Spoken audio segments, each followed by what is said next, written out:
Шатқал көбінесе таулы аймақтарда кездеседі. Мұнда оның тереңдігі 1500-1800 метрге дейін барады. Балалар, бозжыра және шарын шатқалдар туралы білгіңіз келе ме? Олай болса, бозжыра және шарын шатқалдар туралы мәтінмен мұқият танысамыз. Тыңдаңыздар.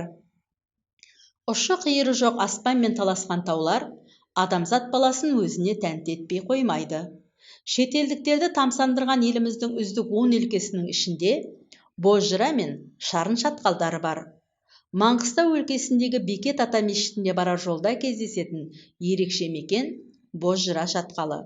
Кез келген альпинист пен саяхатшы бұл өлкені көруге міндетті деп есептейді көпшілік.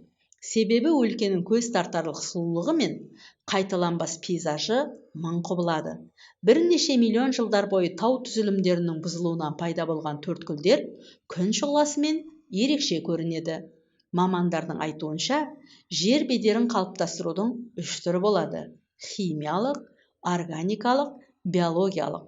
Бұл шатқал осы үшеуінің қосындысының нәтижесінде пайда болған екен.